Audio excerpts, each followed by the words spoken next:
Okay, it was a year ago on Saturday when VAR made its Scottish football debut. Can you remember the game though? It was Hibs versus St Johnstone at Easter Road, and hee haw happened. It came after 3 years of planning and testing, and we were all warned it would have teething problems. But 1 year on, has it been the success the SPFL and SFA had hoped for? This time, well, 12 months ago, we spoke to former referee Des Roache, now from Get Involved Referee podcast. So, who better to get back on the show and give us his thoughts on how the last year has gone? Des, thanks for joining us, pal. How are things, first and foremost? Yeah, thanks for getting back to me. Yeah, all good. Just finished a week's school holiday. Spent time away abroad with my wife and kids. So back to reality with a bang now. Excellent. Oh, good, good. Like you said last year, we're all moving with the times. You know, the introduction of VAR. It wasn't a great time for it to be introduced. Midway through a season. Do you think you still stand by that opinion? Do you think it was still a little bit, wild to do such a thing?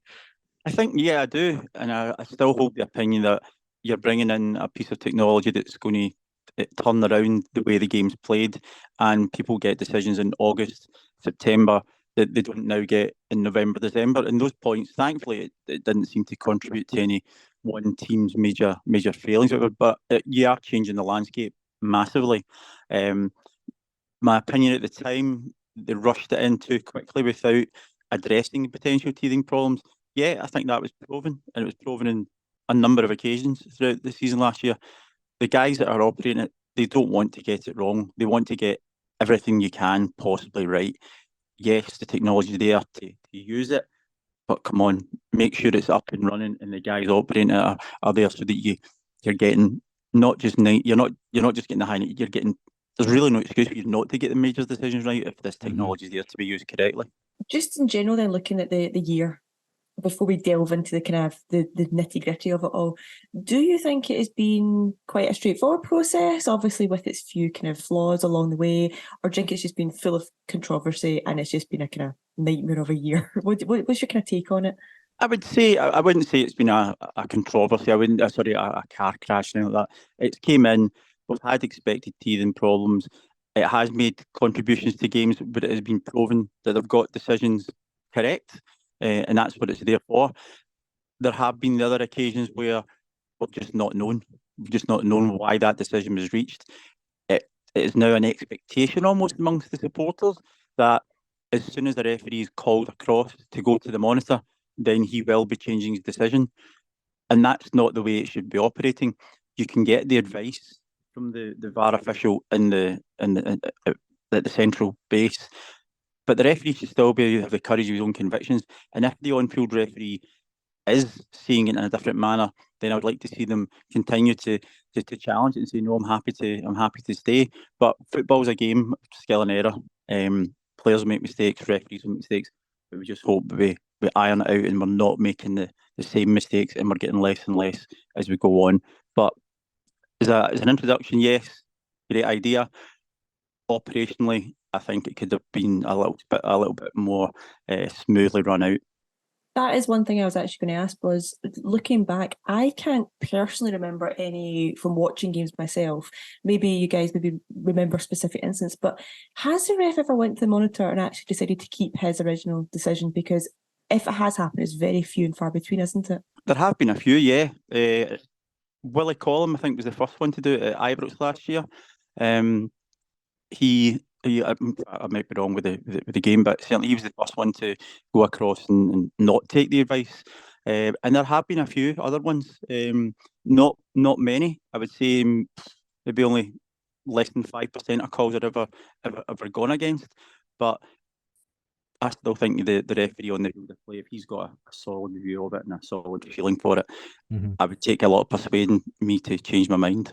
Do you think, Des, in Scotland specifically, that we as football fans, do you think we dwell too much on like individual incidents, like all the time? Like there's so much focus on it that we're basically just desperate for some clarity a lot of the time. Yeah, you think that's football fans in Scotland, Spain, Sweden, wherever you want in the world. Yeah, I They want suppose.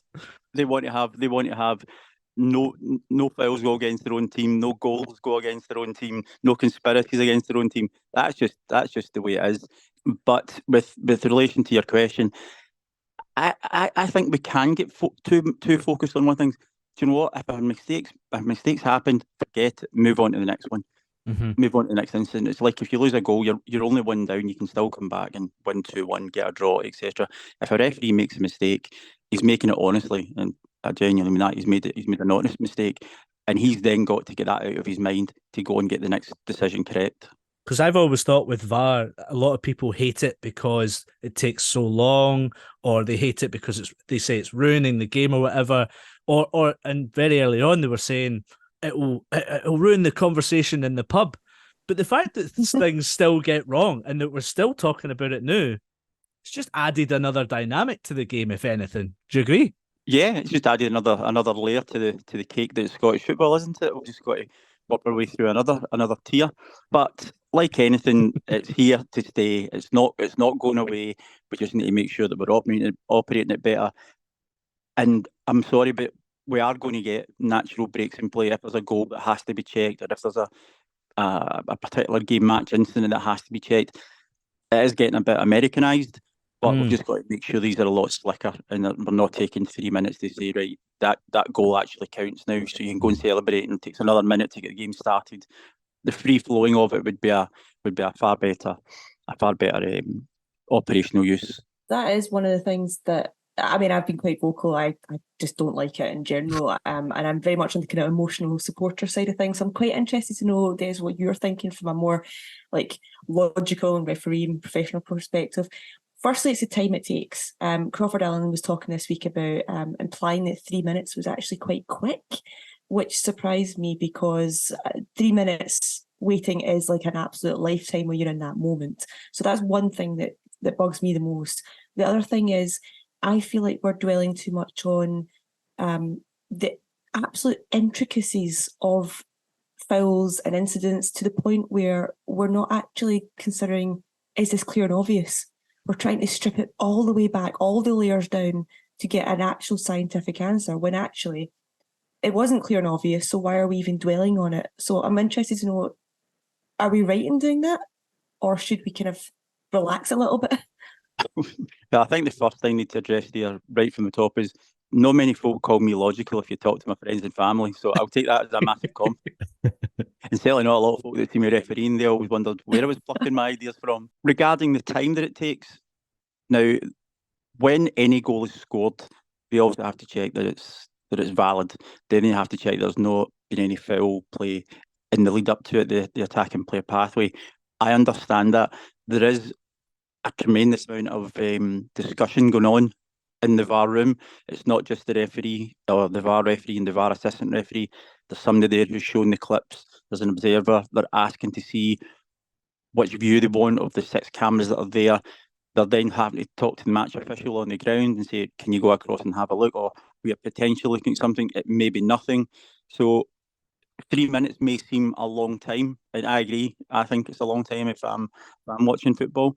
But I think if we can get that quicker, but I do think we have to appreciate just the amount of work that's going on in a very, very condensed piece of time to make sure that the outcome is right, particularly goals, because that's what we're all there to see. Regarding the clear and obvious decisions and the clear and obvious errors, I'm very much of the opinion that if you're having to look at something 4, 5, 6 times and having to get that line drawn across to see if someone's front part of their big toe is offside, that's not clear and obvious. I mean, we've seen things that have been missed. See, if I'm getting told, wait, all right, we're checking another angle, you're checking another angle, then it's not clear and obvious to the person who's operating the machinery that's got the best view. So to me, that's inconsequential. That should be just not, let's go, let's get the game going again, because all it's doing is just causing frustration and causing not animosity, but you can feel the people in the crowd going, what's going on? Can somebody just tell us? And that's what I would quite like the referees sometimes seems to be mic'd up and to hear it, seeing Yes. what has been spoken about here. Don't get me wrong, a lot of the time it might need to be it would check before it would go out, but I would like to see more explanation of why a decision was given, because the fans are paying their money to watch it in the crowd and they don't know. It could be just all they get is possible VAR, possible penalty check. They could maybe come up with another something at the bottom of it and explain what it is, or the referee could even maybe say what it is: penalty kick, holding, or no penalty, no contact, ball outside the ball outside penalty area. Just something that maybe tightens it up, that gives people more of an understanding of what's actually going on. I think that would be maybe not something that would be too unreasonable. I think that would definitely be something that would have been valued by Scotland fans watching the Spain game the other week. Yes. If we'd been told exactly what happened. I'm glad you mentioned the thing about making up officials, because I think it leads into a slightly broader question about the way that referees at the moment they can't communicate their decisions or why they did something. Do you think that that's something that would actually alleviate maybe a bit of the tension, animosity, I'm not quite sure what the right word is, between, you know, the kind of fraternity of referees and football supporters, when they do have the space to talk about the decisions that they've made or why they've done it, whether that is a moment in game or more likely after the fact, you know, post-match, if they were to do an interview or sit down with an analysis team like on Sportscene or whatever. Do you think that that's something that could be a good way of improving potentially the relationship between officials and supporters? Yes, completely agree with that. However, we did have a precedent about 15 years ago, maybe 20 years ago, where the SCFA had a specific area on their website that referees could explain a decision they'd given at the weekend. It could be, and it's not could be, it tended to be always the negative side. They got a penalty wrong, they got a player sent off wrong, it's been a yellow. And it actually became more of a hindrance, because all it was every week referees saying sorry, Yeah. and you don't get very rarely, but you do get a manager or a player coming out and saying, "Oh yeah, it was Lon Shanklin. He missed 3 clear opportunities today, so that's hurt my team." That doesn't happen on the other side of the fence.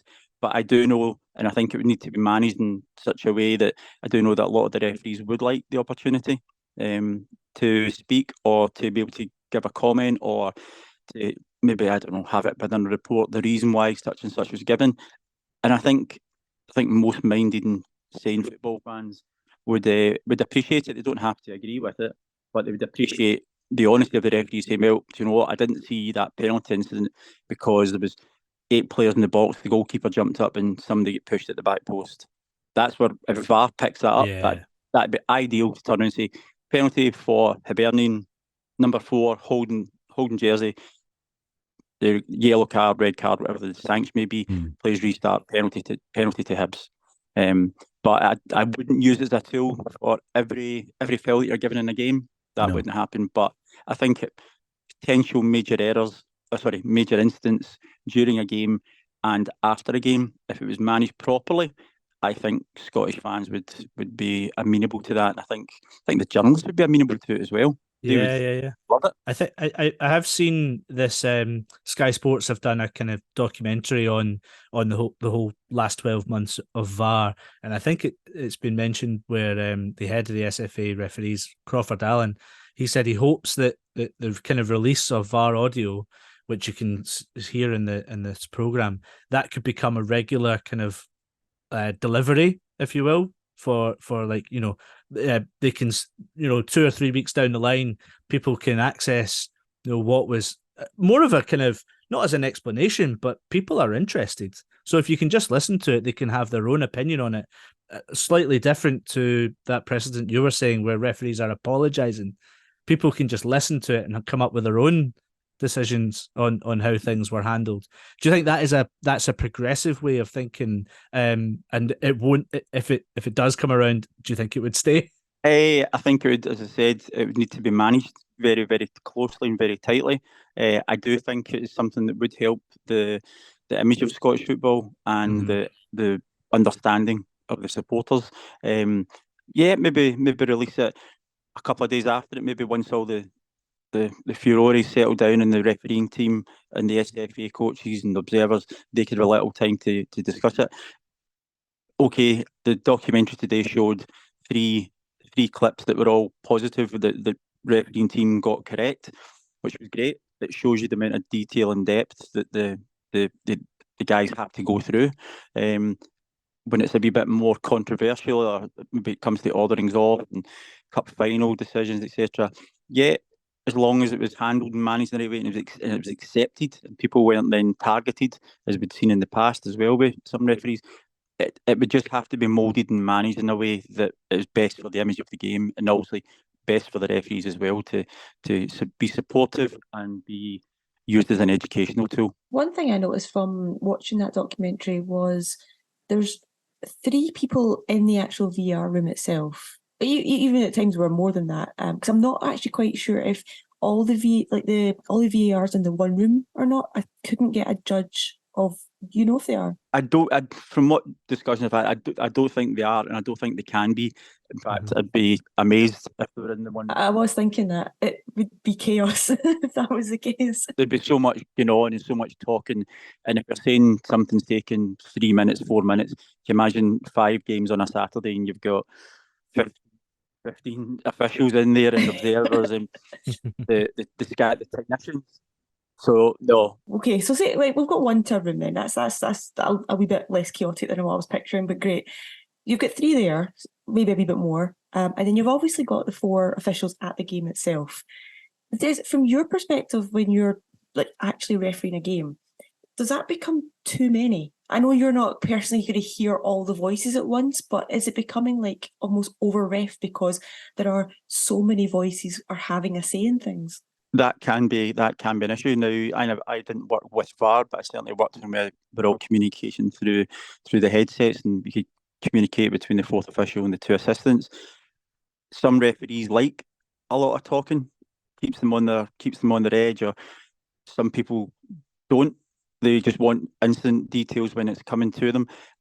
VAR are instructed that the referee won't hear what's going on in the VAR room until the button is pressed, that then gives them access to talk directly to either the video assistant referee or the video assistant referee. So the referee won't hear that. More of the commotion and the sound will come from just within the VAR room at that point, where the referee VAR is looking for a particular angle at a particular time. Can you slow that down? Can you draw a line across it? Okay, can you give me a different angle where I can see it? So you can see the depth of conversation that's going on there and the time that it's taken. So no, the referee would be his head would blow up if he was running about. You imagine doing a cup final, you've got your 4 guys at the one ground who can talk, then you get 3 chipping in from elsewhere. No, it would just be, as I used to just say to the guys, just one guy at a time. And if it's me and I'm looking to my assistant referee, right, give me a call, let me know what's happened. That's fine. I'll then make my decision whether I agree with it. And I would just keep it in talk to the 4th official. How many minutes added time are you want to play, or does teams want to make a substitute? I preferred it quite minimal, just to let you concentrate. But the VAR guys, no, they won't get access to the referee until the communication lines opened up between them, and it would then have to be precise points, just exactly. It'll be told, like today, checking for a penalty kick to Celtic, check complete, penalty award, check complete, and then the referee will then make his ultimate decision thereafter.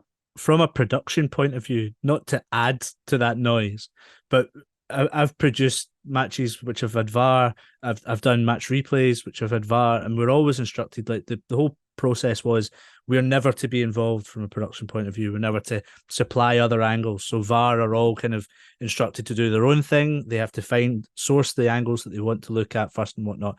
And it's a safety kind of regulation really as well, so that there's nobody in a TV truck who's maybe a Celtic or Rangers fan who's saying, no, you need to look at this angle. Do you know what I mean? So it makes sense. Yeah. But do you think if there was more help, and say there was an angle that was missed, and there was someone's, would you appreciate that if you were in the VAR room? Or do you think it is better to just keep the 2 entities separate? A double facet to this. I think they've got to be separate because obviously the Scottish FA have purchased this equipment and the operations of it through one particular company. So they then have to do the job they're employed for. It would also, they would have a consistent process of how it's set up, or some stadiums more consistent than others that we've seen. to then operate under the same rules and regulations for the whole year. If you then take an outside agency who then are offering different evidence, one, when do you look at that evidence? Because it won't make a change to the on-field at that moment in time because there's no supply chain for talking. And two, I know clubs will send in club videos when they appeal for instance, and that's not always taken because they can't guarantee where that angle is taken from. And everything, you know what it's like, everything can look worse and 10 times worse in a picture, and someone can always find a picture somewhere that'll maybe askew what actually was seen there. So no, I don't think we'll ever see the time that an outside agency, so Sky or BBC, if they're at the game, they won't ever have. They'll get access to listening to what's going on, but I couldn't ever see them getting access to make an influential decision on it, because also who's then operating at the Sky or BBC have other referees who are in there who maybe not Scottish FA guys, or if they are Scottish FA guys, how many guys is this going to need to actually get one game played? Yeah. Just as a kind of final question to sum up, Des, and you can be as candid as you want to be, but the kind of general question is, as a former referee and watching football, are you a fan of VAR? Do you think it helps the officiating standard in games? Not necessarily maybe just in Scotland, but kind of in the wider footballing world, because I think in general, you know, you see instances of this coming in, like the whole debacle around the Tottenham-Liverpool game earlier this season, which obviously gets more and garners more attention because of it's England, so it goes all over the world. But from my perspective, it doesn't seem to have made the game infinitely better. Like it's not catching a percentage of decisions that might not have been caught anyway exponentially greater. But it is, as Laura maybe alluded to earlier, sacrificing a lot of the enjoyment of the in-stadium experience of fans. And I'm just wondering, from a kind of more refereeing point of view, and you don't have to be specific in you know, people that you might know or whatever in the kind of refereeing circles, but do you think in general video assistant refereeing is good for the game, or is it something that it's here, so you've kind of got to work with it? Would you actually prefer it to go back to the way it was, where we didn't rely on technology so much to try and help us officiate the games? Certainly wasn't a VAR of it in the Scotland-Spain game 2 weeks ago. Lay my hat firmly on that one. I was rather perplexed. I think I'm not going to take the sitting in the fence approach. I'll give him opinion. VAR has come in. It's all around the world. If we want to be seen as a nation and we're going to the Europeans, if we didn't use VAR in our country, we wouldn't even be eligible to qualify for these major competitions, because we've got to be operating at the highest level. If we didn't use VAR over here as well, our referees wouldn't receive major European appointments. Now, I know a lot of them are not getting the biggest games anymore, but there are teams regularly going out. So if our guys weren't using that in the top league, we wouldn't have any representation in Europe. Also, I think because of the league systems and European competitions, after you get to a certain stage, VAR must be available in your stadium as well. So that would then backtrack to the teams losing out. There is just so much been invested in this that I don't see it going. It has to be here, and it has to be here to stay. It has to get better, and it goes back to everything. You'll only get better by using it more, getting the proper training and experiences of using it before you go to a match. So this is up and running. England had their teething problems. We're experiencing our teething problems. Would I like to see it go back to just the 4 guys on the pitch? Probably yes, because I think the fan experience is being slowed up quite a lot, and I count myself as a football fan. You're wanting to see, right, why did it happen? What's happening next? How long is it taking? So I can see the fan experience and element of joy almost sort of a lot of it removed. But my knowledge of it is that it's here to stay, guys. It's here to stay, and we just have to put up with it. But more experience. I'm not his biggest fan, but I understand why we've got it. I love it. I think it's great. Keep it going. Just need more cameras. Just need more cameras. That's it. More cameras, more money, more games. Just get us out of the house and watch football. Exactly.